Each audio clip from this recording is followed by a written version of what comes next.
Good morning बच्चों। आज हम लोग हरित क्रांति की क्या समस्याएं हैं या हरित क्रांति की कौन सी कमियां हैं उसके बारे में हम लोग पढ़ेंगे। इसके पहले हम लोगों ने हरित क्रांति के बारे में पढ़ा। भारत में हरित क्रांति के जो जन्मदाता हैं एम.एस. स्वामीनाथन माने जाते हैं, क्योंकि इन्हीं के सहयोग से देश में ग्रीन रिवॉल्यूशन आया। हरित क्रांति का उदय हुआ 1966 में और बड़े पैमाने पर फसलों का, खाद्यान्न का उत्पादन हुआ। हालांकि विश्व में जो हरित क्रांति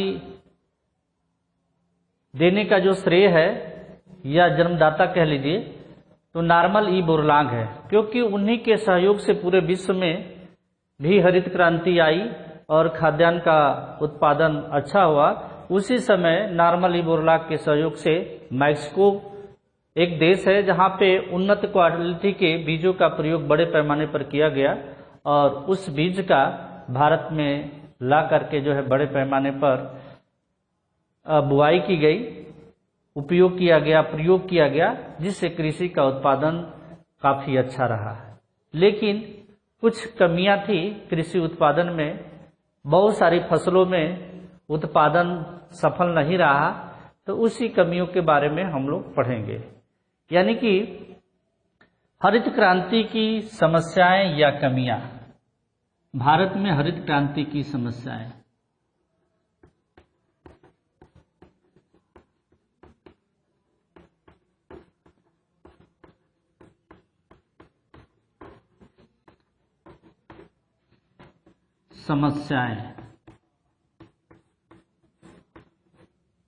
भारत में हरित क्रांति की समस्याएं।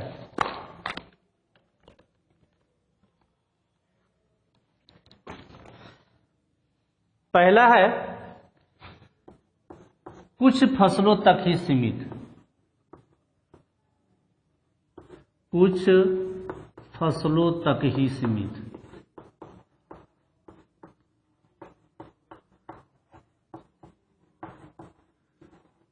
यानी कि भारत में जो हरित क्रांति हुआ सभी फसलों के उत्पादन में सफल नहीं हुआ, कुछ फसलों के ही उत्पादन में संभव हुआ।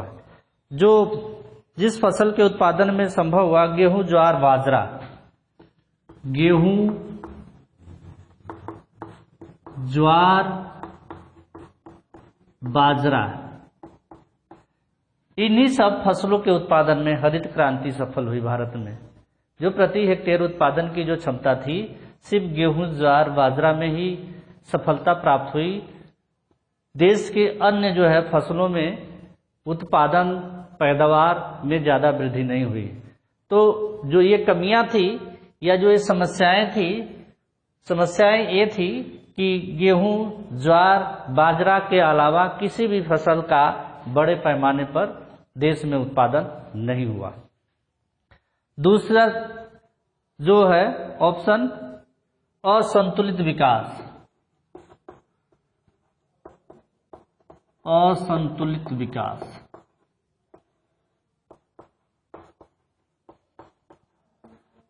यानी जो देश का खाद्यान्न उत्पादन में संतुलित विकास होना चाहिए, वो संतुलित विकास नहीं हुआ।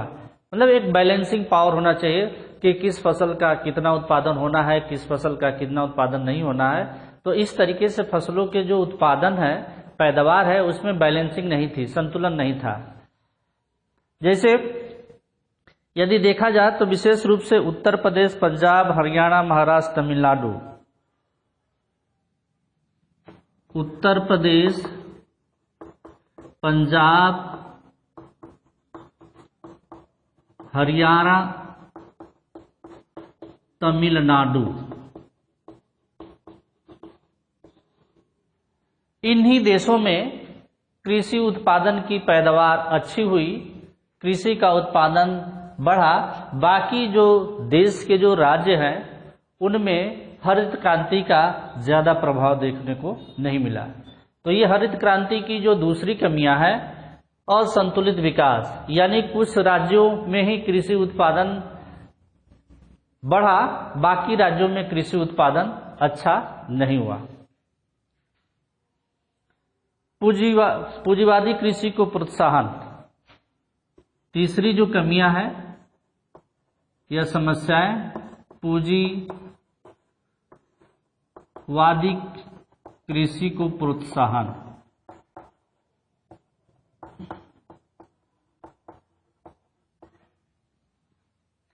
अब इसमें क्या है, हरित क्रांति से लाभ केवल बड़े किसानों को ही हुआ, छोटे किसानों को हरित क्रांति का बहुत बड़ा लाभ नहीं हुआ। पंपिंग सेट, नलकूप, ट्रैक्टर, कृषि यंत्रों को लगा लिया, यानी कि जो बड़े किसान थे सिर्फ हरित क्रांति का उन्हीं को लाभ हुआ, क्योंकि उन्हीं के पास पंपिंग सेट, ट्रैक्टर या उत्पादन के नई टेक्नोलॉजी का प्रयोग किए या उन्हीं को उपलब्ध हो पाया। बाकी जो भारत के जो छोटे किसान थे, मध्यम किसान थे, उनको उपलब्ध नहीं हो पाया। इसलिए ये सिर्फ पूंजीवादी कृषि को ही प्रोत्साहन मिला। ये हरित क्रांति की ये कमियां थी। छोटे किसानों को भी उत्पादन की नई टेक्नोलॉजी या सरकार के द्वारा ज़्यादा ध्यान दिया गया होता तो कृषि का उत्पादन ज़्यादा हुआ होता। तो ये कमियां हैं। इसके परिणाम स्वरूप, यानी बड़े किसानों को प्रोत्साहन मिलने के परिणाम स्वरूप क्या हुआ कि बड़े किसान ही लाभान्वित हुए, जो छोटे किसान थे, मध्यम, अर्ध मध्यम, सीमांत किसान थे, उनको कोई फायदा नहीं हुआ। खेतीहर श्रमिकों की कठिनाइयां, चौथा है खेतीहर श्रमिकों की कठिनाइयां।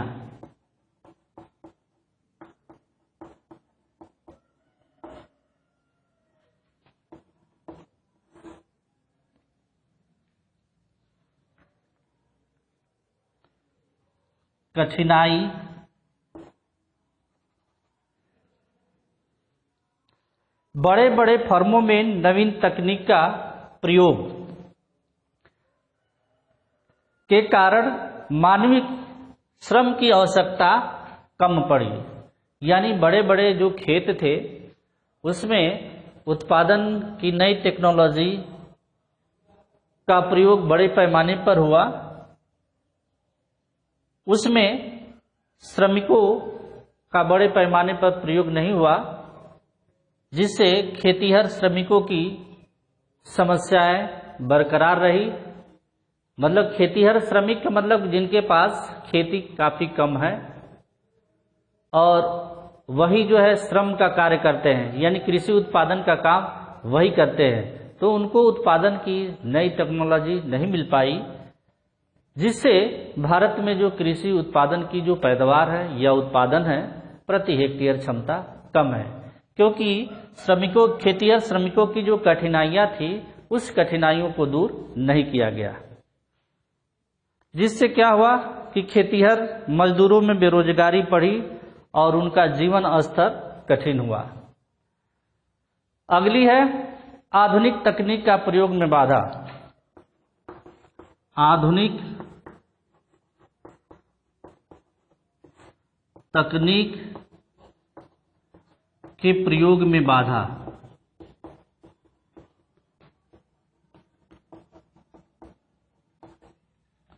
यानी कि अधिकांश भारतीय किसानों के पास छोटी छोटी जोतें थी। छोटी छोटी जोत होने के कारण आधुनिक साधनों को अपने खेतों में नहीं लगा सकते थे। इस प्रकार हरित क्रांति के लाभ से वंचित हो गए। यानी कि जो छोटे छोटे जो किसान थे, आधुनिक तकनीक के प्रयोग में बाधा, यानी जो छोटे किसान थे, मझोले किसान थे, सीमांत किसान थे, उनका खेतों के जोतों का आकार छोटा होने के कारण उत्पादन या हरित क्रांति में जो टेक्नोलॉजी थी या अच्छे प्रकार के बीज थे, खाद थी, उनका बड़े पैमाने पर प्रयोग नहीं कर पाए, जिससे प्रति हेक्टेयर कृषि का उत्पादन काफी कम था। सिंचाई की भी अनिश्चितता थी। सिंचाई की अनिश्चितता,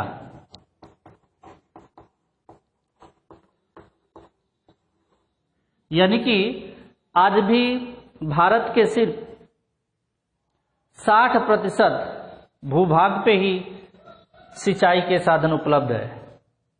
60 नहीं, लगभग 40% भाग पे ही सिंचाई के साधन उपलब्ध है। बाकी शेष भागों पर सिंचाई के साधन उपलब्ध नहीं है। तो सिंचाई के साधनों में अनिश्चितता बनी रहती है, यानी किसान जो है, छोटा किसान हो, बड़ा किसान हो, मध्यम या सीमांत किसान हो, तो खेती करने के लिए पर्याप्त मात्रा में सिंचाई की सुविधा होना चाहिए। तो सिंचाई की सुविधा उपलब्ध न होने के कारण किसान अपनी फसल की पैदावार अच्छी नहीं कर सके। यानी आज भी जो है, अगर देखा जाए तो देश के बहुत बड़े हिस्से में, लगभग 60% हिस्से में सिंचाई के साधन उपलब्ध नहीं है। ये मानसून के ऊपर निर्भर है। यदि मानसून अच्छा होगा तो फसल का उत्पादन अच्छा होगा, यदि मानसून अच्छा नहीं होगा तो फसल का उत्पादन अच्छा नहीं होगा।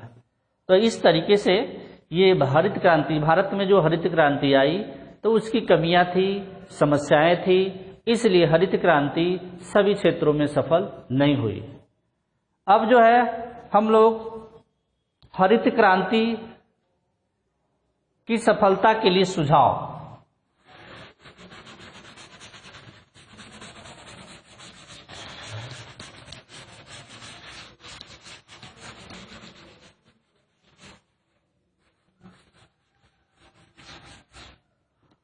भारत में हरित क्रांति की सफलता के लिए सुझाव।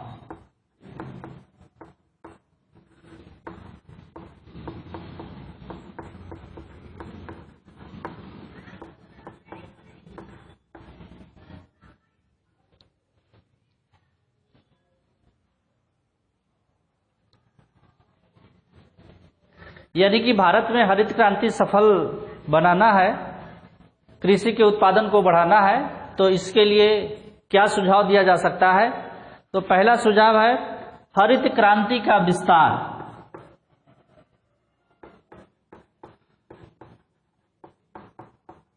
हरित क्रांति का विस्तार होना चाहिए। पहला सुझाव है कि जो देश के सभी हिस्सों में या सभी राज्यों में हरित क्रांति का प्रभाव नहीं था, वैसे जगहों पर हरित क्रांति का बड़े पैमाने पर विस्तार प्रसार होना चाहिए, तो हरित क्रांति को सफल बनाया जा सकता है। जैसे उत्तर प्रदेश, महाराष्ट्र, तमिलनाडु, पंजाब, हरियाणा में ही अधिक कृषि का उत्पादन हुआ, बाकी राज्यों में नहीं। यदि हरित क्रांति को सफल बनाना है तो बाकी शेष राज्य हैं, वहां पर भी कृषि उत्पादन की आधुनिक तकनीक, अच्छे प्रकार के बीज, रासायनिक खाद, आधुनिक यंत्र, कृषि वित्त की व्यवस्था होना चाहिए, जिससे हरित क्रांति को सफल बनाया जा सके। तो इसका विस्तार होना चाहिए। और इसके अलावा जैसे गेहूं, ज्वार, बाजरा में ही हरित क्रांति ज्यादा सफल हुई, तो इसके अलावा अन्य फसलों में भी हरित क्रांति, जैसे कपास, गन्ना, तिलहन, कपास, गन्ना, तिलहन आदि में भी सफलता प्राप्त करनी चाहिए। यानी कि इनके उत्पादन पर भी बल दिया जाना चाहिए। जैसे गन्ने का भी बड़े पैमाने पर उत्पादन हो, कपास का भी बड़े पैमाने पर उत्पादन हो, तिलहन का भी बड़े पैमाने पर उत्पादन हो, धान का भी बड़े पैमाने पर उत्पादन हो। हालांकि धान के उत्पादन में भी हरित क्रांति हुआ, हरित क्रांति सफल रही, लेकिन सेकंड नंबर पर रही। पहले नंबर पर गेहूं का उत्पादन जो है बड़े पैमाने पर हुआ, गेहूं के बाद धान, ज्वार, बाजरा का ही उत्पादन हुआ। लेकिन देश के सभी राज्यों में सभी फसलों का बड़े पैमाने पर उत्पादन नहीं हुआ, और जिस राज्यों में हरित क्रांति सफल हुई उस राज्यों में कपास, गन्ने, तिलहन का भी बड़े पैमाने पर उत्पादन नहीं हुआ, तो इसका बड़े पैमाने पर विस्तार होना चाहिए। सिंचाई के साधनों का विकास। सिंचाई के साधनों का विकास।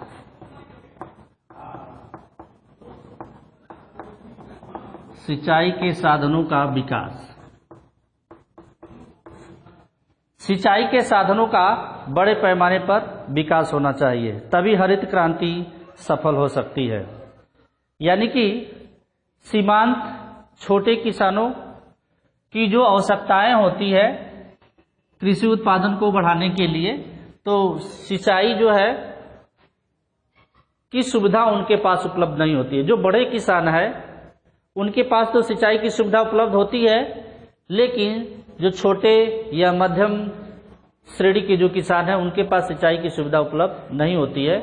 यदि हरित क्रांति को सफल बनाना है तो जो छोटे मध्यम या सीमांत किसान हैं उनको भी पर्याप्त मात्रा में सिंचाई के साधन उपलब्ध कराना चाहिए। और जो वर्षा पर आधारित जो सिंचाई के साधन है, वर्षा पर निर्भरता को कम करना चाहिए। यानी भारत में जो सिंचाई के जो 3 साधन हैं, कुएं एवं नलकूप, तालाब,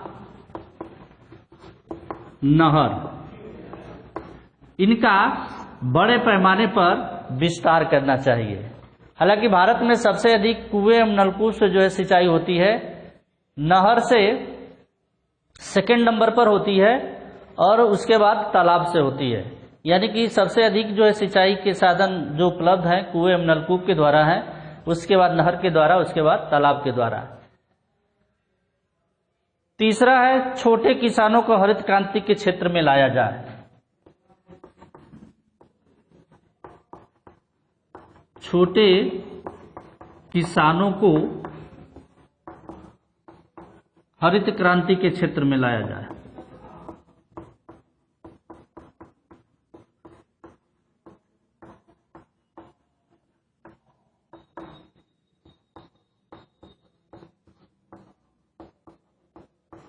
यानी कि जो छोटे या मध्यम श्रेणी के जो किसान हैं उनको भी हरित क्रांति के क्षेत्र में लाना चाहिए। यानी सरकार के द्वारा उनको पर्याप्त मात्रा में उत्पादन की चाहे आधुनिक टेक्नोलॉजी हो या खाद हो या अच्छे प्रकार के बीज हो, पर्याप्त मात्रा में उपलब्ध कराना चाहिए। और उनके फसल की सरकार के द्वारा व्यापक फसल बीमा योजना लागू करवाना चाहिए। यानी उनके फसल के उचित मुआवजा सरकार की तरफ से देना चाहिए। तो इससे क्या होगा कि किसान जो है कृषि के उत्पादन को बढ़ाने में ज्यादा जोर देगा। तो बड़े ही किसानों पर सरकारें ज्यादा ध्यान देती है, छोटे किसानों पर कम उनका ध्यान जाता है, जबकि इनका आबादी जो है छोटे किसानों की आबादी संख्या में ज्यादा है।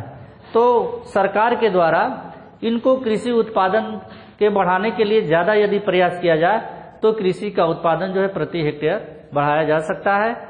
और इससे खाद्यान्न में तो हम लोग आत्मनिर्भर हैं, ज्यादा बड़े पैमाने पर खाद्यान्न का उत्पादन किया जा सकता है। तो छोटे एवं मध्यम श्रेणी के किसानों को भी हरित क्रांति के क्षेत्र में लाया जाना चाहिए। जो चौथा है व्यापारिक फसलों को हरित क्रांति में शामिल करना। व्यापारिक फसलों को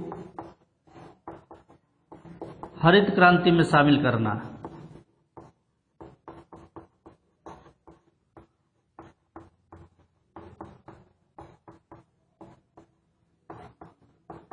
यानी कि जो व्यापारिक फसलें हैं उनको भी हरित क्रांति के क्षेत्र में लाया जाना चाहिए।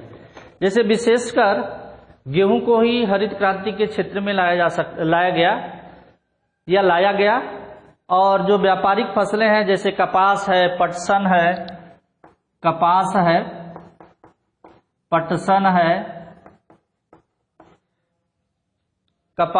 पटसन, गन्ना, तिलहन, चावल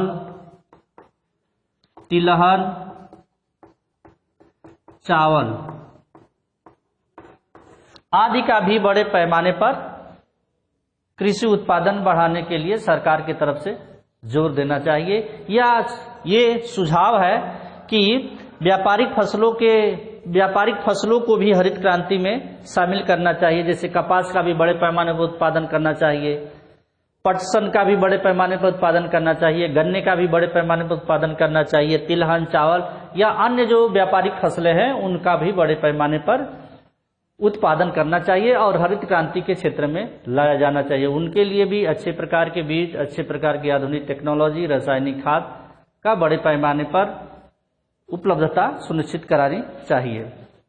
कृषि वित्त की सुविधा, कृषि वित्त की सुविधा,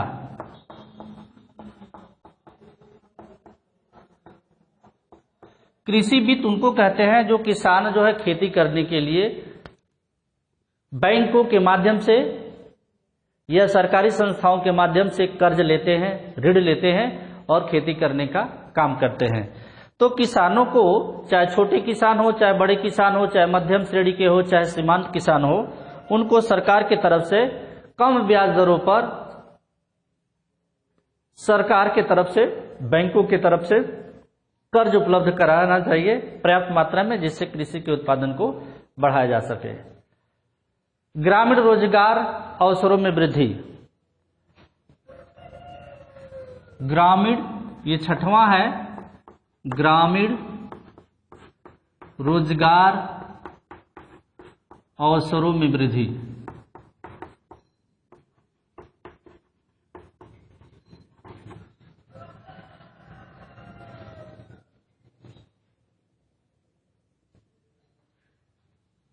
ग्रामीण रोजगार अवसरों में वृद्धि यानी कि हरित क्रांति से कुछ श्रमिकों के ग्रामीण क्षेत्रों में बेकार होने की संभावना रहती है। यानी कि हरित क्रांति से ग्रामीण क्षेत्रों में कुछ श्रमिकों के बेरोजगार होने की संभावना होती है। अतः ग्रामीण व्यक्तियों को स्वरोजगार के लिए प्रशिक्षण देकर ग्रामीण उद्योग धंधे विकसित करने चाहिए। ग्रामीण उद्योग धंधे विकसित करने चाहिए, जिससे उनकी आमदनी अच्छी हो, आय अच्छी हो, जिससे वो भी जो है, जो छोटे प्रकार के किसान हैं, जो सीमांत किसान हैं, वो भी खेती करने के लिए प्रोत्साहित हो और कृषि के उत्पादन पर ज़्यादा ध्यान दें और उनको पर्याप्त मात्रा में रोजगार के भी अवसर मिलेंगे। तो इस तरीके से भारत में हरित क्रांति की सफलता के लिए हम लोग सुझाव या आप सुझाव दे सकते हैं और सरकार के द्वारा भी सुझाव दिए जाते हैं।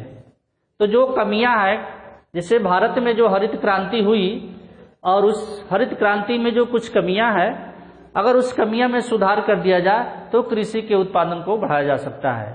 यानी देश के अन्य राज्यों के हिस्सों में भी कृषि उत्पादन को बढ़ाया जा सकता है और जो अन्य कृषि उत्पादन के फसलों में हरित क्रांति सफल नहीं हुई, उसके उत्पादन पर भी ध्यान दे करके उसके भी उत्पादन को बढ़ाया जा सकता है। तो इस तरीके से ये सुझाव हो गया। अब हम लोग अगले नेक्स्ट वीडियो में इसके बारे में पढ़ेंगे। धन्यवाद।